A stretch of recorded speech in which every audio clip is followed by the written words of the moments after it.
How's it going, guys? Brett Medlock here. Today I wanted to talk about Asphalt 9 Legends for the Nintendo Switch. Now, I've been playing the game for a few days now, and I'm having a lot of fun with this game. Like, I know it's available on iPhone, I'm pretty sure it's free over there as well, but honestly, this game is gorgeous on Switch. It looks absolutely phenomenal, but I have one disclaimer, and it's a pretty weird situation. So, I actually redeemed this code on my Nintendo Switch Lite originally, and I was able to start playing it there. Now, usually I could sign into my main Switch that's hooked up to my TV and download any games that I had downloaded previously, but for some reason I can download Asphalt 9, but I can't open it. I'm guessing it's because the game is not out until tomorrow. I'll probably be able to play it tomorrow on that console. I just thought it was really weird because technically I redeemed the Switch review code on one platform, so it should go to any of them that my account's on, but it didn't work. So I'm going to be showing a lot of Switch Lite gameplay, which is off screen, so sorry about that. Any other gameplay you see, I'm borrowing it from other channels, which I'll be sure to link where I got this gameplay in the description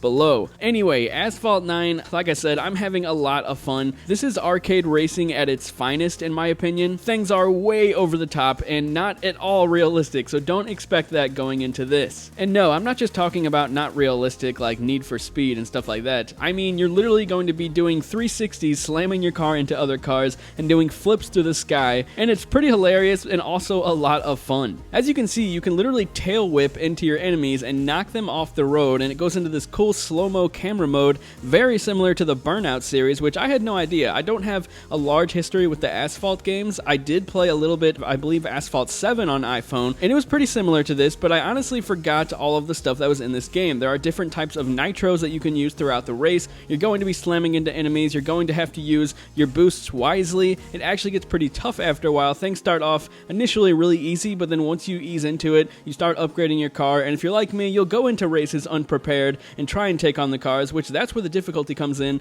and it's still a lot of fun either way. Now, I refuse to look into any of the microtransaction stuff. If I had it my way, I would just buy this game and be done with it. I don't like being shoved microtransactions down my throat the whole time. Luckily, this game isn't too bad with it, but it really does seem like they want you to try and buy and upgrade your car and stuff like that, which I just ignore completely. So if you're wondering what the game is like on that side of things, I honestly don't have much knowledge on it because I typically just try to completely ignore microtransactions. Now, as you can see, the game looks really good. Like, this has got to be one of the best looking racers on Switch, and I would even go as far to say as one of the best looking games in terms of there's so much stuff going on. There's explosions, there's a lot of particle effects, lots of bursting colors, and all that kind of stuff happening at the same time, and it looks really good. Now, unfortunately, I was not able to see it on my TV, as I said, but I did blow up a YouTube video, put on the HD 1080p screen, and I was able to watch it on my TV, and it looks really good as well. But in handheld mode in general, this game looks really great. Like, I cannot stress that enough. It's a gorgeous game, hands down. There are lots of different types of environments, and each of them have some pretty cool set pieces happening throughout your race. There's always something weird and wacky going on. It's just over the top in general. Every single thing about this game is over the top, and that's one of the reasons why I love it, actually, because we don't really get games like this. This game looks like it would be a sim racer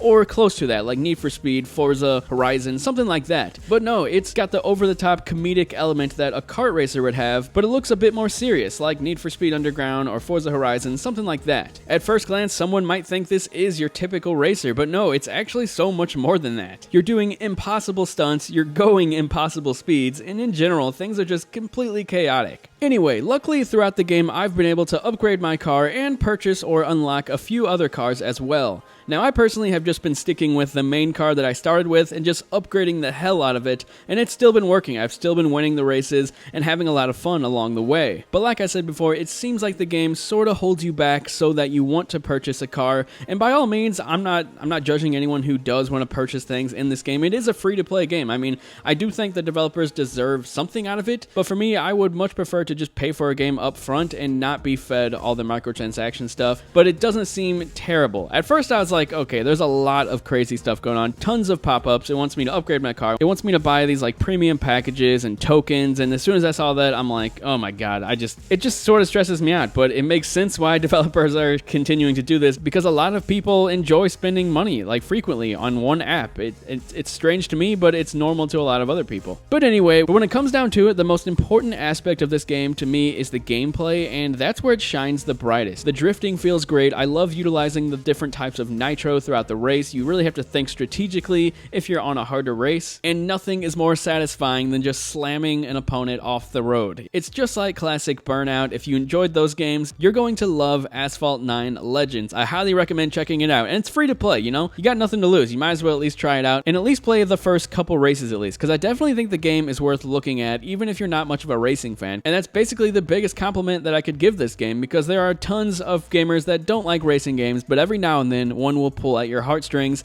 and this is one of those games for me. So be sure to let me know what you think about Asphalt 9 Legends down in the comment section below. Have you gotten to play it yet? Let me know everything. If you like this video, hit that thumbs up. If you didn't, hit that thumbs down. And as always, hit that subscribe button if you're interested, and that notifications bell if you're feeling generous. I'll talk to you guys later.